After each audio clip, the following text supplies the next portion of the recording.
Method of substitution में सबसे पहले हम लोग कुछ कुछ चीजें जान लेते हैं। पहले क्या चीज जान लेते हैं, कहीं अगर कंडीशन ए स्क्वायर माइनस एक्स स्क्वायर रहेगा तो वहां पर आपको क्या करना है, ऐसे अगर सिचुएशन रहेंगे तो वहां put a equal x equal to मानना है ए साइन थीटा या फिर ए कॉस थीटा। दूसरा, अगर a square plus x square का कंडीशन रहा तो वहां आपको मानना है x equal to a tan theta या फिर x equal to a cot theta. साथ में अगर x square minus a square रहा तो वहां मानना है आपको x equal to a sec theta या फिर ए कॉसेक थीटा। तो ये माइनस के केस में आप दोनों लेकर चलिएगा, अगर प्लस के केस में तो ज्यादातर tan का या और इसमें सेकंड अप्लाई कीजिएगा, वैसे तो सबसे बनेगा। एक्चुअली ये मानते क्यों है, कैसे है, ये आप लोग को पता है? अगर नहीं पता तो फिर से बता देते हैं। 10th में फॉर्मूला पढ़े थे sine square theta plus cos square theta equal to 1, ठीक है। दूसरा पढ़े थे trigonometric formula sec square theta minus tan square theta equal to 1। तीसरा फॉर्मूला हम लोग पढ़े थे cosec square theta minus cot square theta equal to 1, cosec square theta minus cot square theta equal to 1। अगर यहां से रिजल्ट निकालते हैं तो साइन थीटा का जो वैल्यू निकलेगा साइन स्क्वायर थीटा का वो वैल्यू निकलेगा 1 माइनस cos स्क्वायर थीटा, और cosec स्क्वायर थीटा का जो वैल्यू निकलेगा वो निकलेगा 1 माइनस sin स्क्वायर थीटा। अगर सिर्फ साइन थीटा का वैल्यू निकाल देखना चाहेंगे तो क्या मिलेगा हमको, साइन थीटा का value √1 minus cos square theta और cos थीटा का मिलेगा 1 माइनस sin स्क्वायर थीटा। सिमिलरली अगर यहां देखना चाहेंगे तो sec स्क्वायर थीटा का वैल्यू निकलेगा 1 प्लस tan स्क्वायर थीटा और tan स्क्वायर थीटा का वैल्यू निकलेगा sec स्क्वायर थीटा माइनस 1। यहां से सिर्फ sec थीटा का वैल्यू निकालेंगे तो √1 प्लस tan स्क्वायर थीटा और tan थीटा का वैल्यू निकल जाएगा sec square theta minus 1। cosec square theta का वैल्यू निकलेगा 1 plus tan square 1 plus cot square theta और cot स्क्वायर थीटा का वैल्यू निकलेगा cosec स्क्वायर थीटा माइनस 1। सिर्फ cosec थीटा करेंगे तो स्क्वायर हटेगा तो रूट आ जाएगा 1 प्लस cot स्क्वायर थीटा और cot थीटा का जो वैल्यू निकलेगा वो आ जाएगा आपका cosec स्क्वायर थीटा माइनस 1। तो यहाँ पर जो ये फॉर्मूले अप्लाई किए गए हैं, यहाँ पर ए जो है वो क्या है, हर जगह जो ए है वो आपका कांस्टेंट है। कांस्टेंट पता है किसको बोलते हैं? कांस्टेंट कोई नंबर हो सकता है 1 2 3 4 5 ऐसे कोई नंबर जो कि कभी चेंज ना हो, वो कांस्टेंट होता है, ठीक है। तो यहाँ पर हम लोग देखते हैं कि कांस्टेंट का जगह क्या हो रहा है। तो जब कांस्टेंट में से वेरिएबल घटता है, एक्स क्या है, एक्स वेरिएबल है, एक्स जो है वो वेरिएबल्स है। तो कांस्टेंट में जब वेरिएबल घटता है तो रिजल्ट क्या आता है, साइन और कॉस।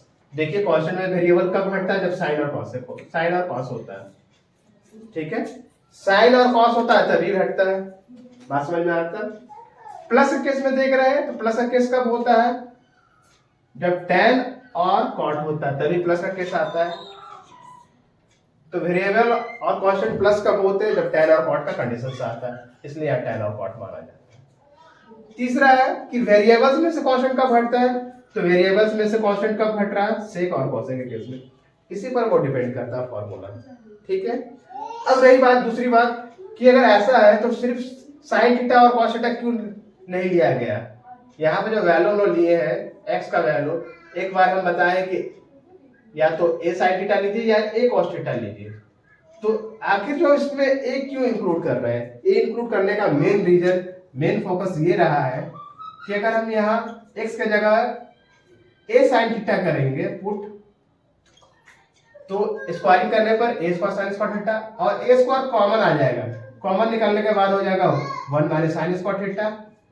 1 माइनस sin square theta equal to आप जानते हैं क्या हो जाता है, 1 माइनस sin square theta equal to cosec square theta. तो स्क्वायर से बाहर निकल जाएगा। अगर नॉर्मली सिर्फ sin थीटा मारेंगे तो फिर कॉमन नहीं आएगा और वो रूट से बाहर नहीं निकलेगा। इस वजह से जो इसका जो वेरिएबल होगा वेरिएबल के साथ इसको इंक्लूड करके बनाएंगे। समझ में आ रहा है? अब इस सवाल को बनाते हैं।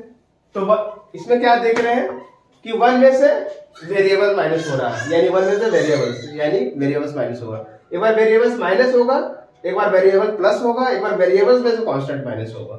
ये तीन केसेस आएंगे। तो जब इसमें से माइनस होगा तो या तो साइन ले सकते हैं या कॉस ले सकते हैं। हम दोनों वे से बताते हैं कि अगर साइन लेंगे तो क्या रिजल्ट आएगा, कॉस लेंगे तो क्या रिजल्ट आएगा, दोनों से बनेगा। अगर हम यहाँ मान लेते हैं put x equal to constant लेते हुए, कांस्टेंट 1 है तो 1 sin थीटा लेंगे, यानी कि सिर्फ sin थीटा हो गया, या फिर आप चाहो तो cos थीटा ले सकते हैं। दोनों तरीके से क्या रिजल्ट आएगा। यहाँ से थीटा का वैल्यू निकालेंगे तो क्या हो गया, sin इनवर्स x, क्योंकि यहाँ साइन सीधा इधर जाएगा तो उल्टा हो जाएगा, इनवर्स में हो जाएगा। अब ये वैल्यू इसमें पुट कर देते हैं, y equal to sine inverse root under 1 minus x का वैल्यू साइन थीटा माने है, साइन स्क्वायर थीटा आ जाएगा। तो sine square 1 minus sine square theta, formula देख सकते हैं, 1 साइन स्क्वायर कॉस थीटा हो जाता है। तो डायरेक्ट हम लोग यहाँ कॉस थीटा पुट कर देते हैं। अब हमको एक फॉर्मूला पता है, इनवर्स में हम लोग पढ़े हैं कि sine inverse sine x equal to x होता है, यानी अगर बाहर साइन इनवर्स है तो अंदर भी साइन में ही होना चाहिए। तो हम क्या कर रहे हैं, cos को sine 90 minus theta, sine 90 minus theta क्या होता है, फर्स्ट क्वाड्रेंट में होता है, 90 से रिलेशन रहता है तो वो चेंज हो जाता है, यानी cos साइन में कन्वर्ट हो जाता है। साइन इनवर्स एक फॉर्मूला था, sine inverse sine x equal to x होता है। इस फॉर्मूला पर क्या बन जाएगा, सिर्फ आपका पाई by 2 minus theta, pi by 2 का पाई बाई 2। थीटा का वैल्यू कितना है, थीटा का वैल्यू साइन इनवर्स x माने है।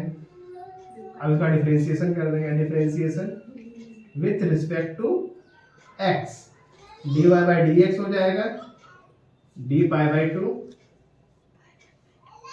dx minus sine inverse x। Final result देख लो क्या आ जा रहा है, dy बाई dx कांस्टेंट का है 0 हो गया, और यहाँ साइन इनवर्स का under root 1 minus x square. तो ये फाइनली आपका आंसर हो गया। इसमें में चलते हैं तो यहाँ पर हम देखते हैं, तो यहाँ से निकालते हैं थीटा का वैल्यू, तो हो जाएगा cos इनवर्स x। अब हम यहाँ से सब्स्टिट्यूट करते हैं, now y equal to sine inverse 1 minus x का वैल्यू क्या पुट करेंगे, cos स्क्वायर थीटा। अगर आप देखना चाहेंगे तो देखिए 1 minus cos square theta equal to क्या होता है, sin स्क्वायर थीटा। अगर रूट देते हैं तो सिर्फ sin थीटा बाहर निकलेगा, sin थीटा। फॉर्मूला बेस्ड में सिर्फ बच गया थीटा, थीटा का वैल्यू क्या हो जाएगा, cos इनवर्स x। डिफरेंशिएशन कर देंगे x के रिस्पेक्ट में, differentiation with respect to x, तो क्या हो जाएगा dy by dx। cos inverse x का इंटीग्रेशन होता है minus 1 upon 1 minus x square, दोनों वे में सेम आंसर आ गया। इससे एक चीज और पता चलता है कि अगर बाहर साइन इनवर्स रहे और अंदर में x रहे तो आप जस्ट अपोज लेकर चलेंगे, cos लेके चलेंगे। cos लेने के बाद क्या होगा, जो cos होगा वो साइन में कन्वर्ट हो जाएगा, तो फिर आपको चेंज करने का जरूरत नहीं पड़ेगा। अगर बाहर में साइन इनवर्स है और यहाँ x का साइन लेंगे तो फिर रिजल्ट क्या आ जाएगा, फिर साइन से वो cos बन के बाहर निकल जाएगा। जब cos बन के बाहर निकलेगा तो फिर आपको 90 से रिलेशन दिखाकर चेंज करना पड़ेगा। समझ में आ रहा है, कोई डाउट है यहाँ तक, ठीक है। इस और आगे का क्वेश्चन